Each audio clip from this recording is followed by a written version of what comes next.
Good morning, everyone. This is Teacher Joanna, and I will be your teacher in mathematics. Now, before we start our lesson, let us first have a review. What was our lesson last meeting? It was all about prime factorization. Okay, so what is prime number? Okay, prime number is a number that cannot be divided evenly aside from 1 and itself. Okay, so the numbers that can only be divided to that number is 1 and itself. Okay, so how can you get the prime factors? By factor 3 and decomposition method. Okay, so now let us first have this drill. Everyone, are you ready? Okay, so 9 times 6, 9 times 7, 9 times 8, 9 times 9, 9 times 10. Okay, all together, 9 times 6 equals 54, 9 times 7 equals 63, 9 times 8 equals 72, 9 times 9 equals 81, and 9 times 10 equals 90. Okay, again, 9 times 6 equals, 9 times 7 equals, 9 times 8 equals, 9 times 9 equals, 9 times 10 equals. Okay, very good. So now I'm going to show you letters. Okay, and then I'm going to ask you a question. Okay, okay, so we have G, C, F. Are you familiar of GCF? Yes. Very good. When we say GCF in mathematics, it is also known as the greatest common factor. Very good. So now we are going to talk about the greatest common factor. Are you ready to listen? Okay, very good. So greatest common factor. The greatest common factor of two numbers is the largest of all the common factors. Okay? Remember that factors are the numbers that can be divided to a number given to you. Do you understand? For example, number 6. What numbers can be divided to 6? Okay? 1, 2, 3, and 6. Okay?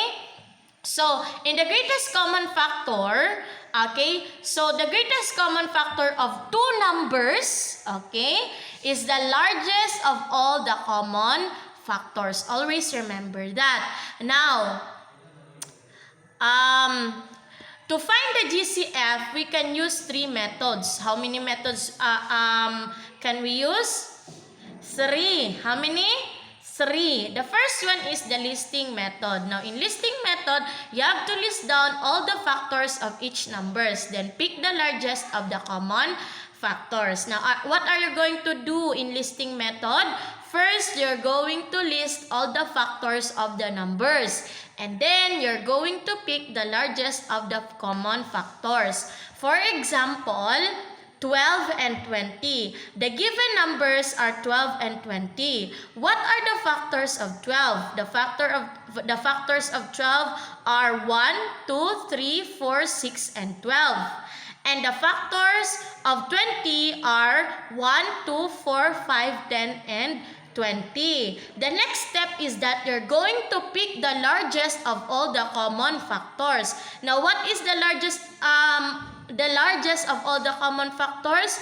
We have 4. Okay, very good. So 4, meaning the GCF of 12 and 20 is 4. That is listing method. Okay, it's very easy. You're just going to list down all the factors of each number, and then you're going to pick the largest common factor. Do you understand?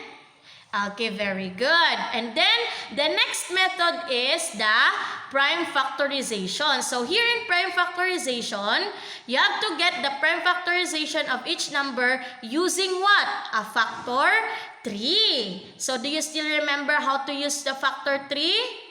Okay, so here is the factor 3. Okay, so the numbers are 15 and 20. So, what are the factors of 15? Okay, of course, we have 5 and 3. So, 5 times 3 equals 15. So then let's proceed to 20. So 5.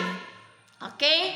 What are the factors of 20? 5 and 4, because 5 times 4 equals 20. Now, can we still does 5 have factor aside from itself?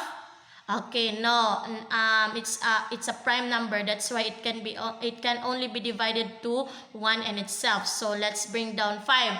But 4 can still we still have factors for 4. 2 times 2. Okay, that's why we have 5 times 2, 10 times 2, 20. So the factor of 20 is 5 times 2 times 2. Okay, so you're going to list that and then get the product of the common prime factors. Okay, so what are the common prime factors here?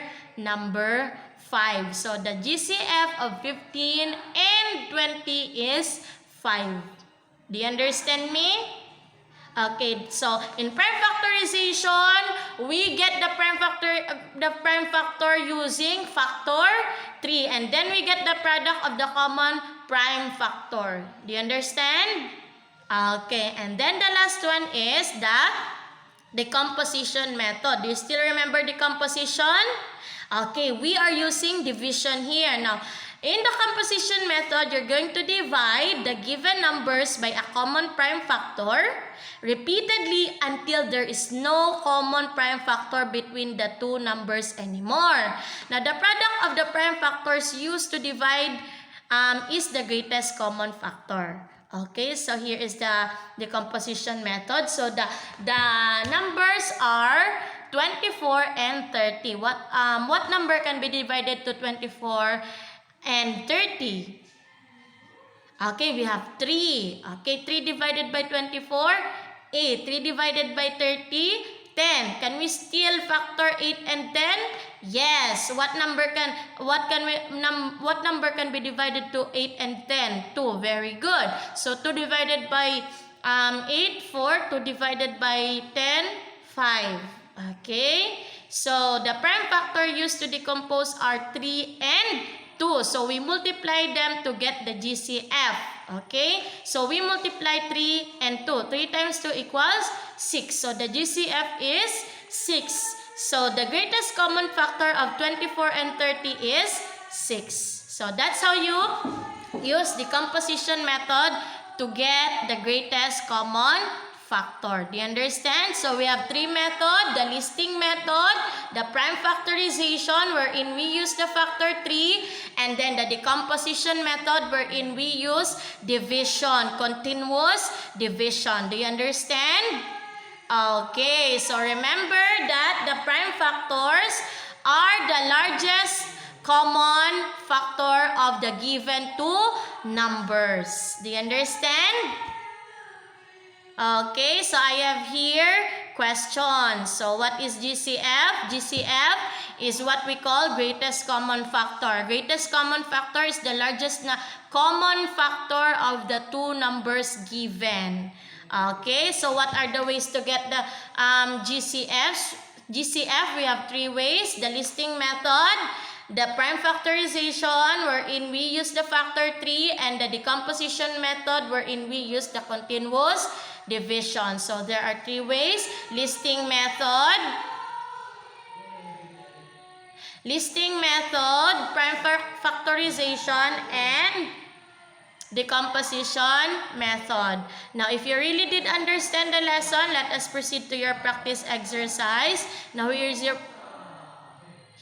your practice exercise. So, answer focus, page 188, and your evaluation is answer take a leap, letter A, page 189. Okay, so don't forget to answer your practice exercise and your evaluation because Teacher Joanna will check it. So here is your assignment.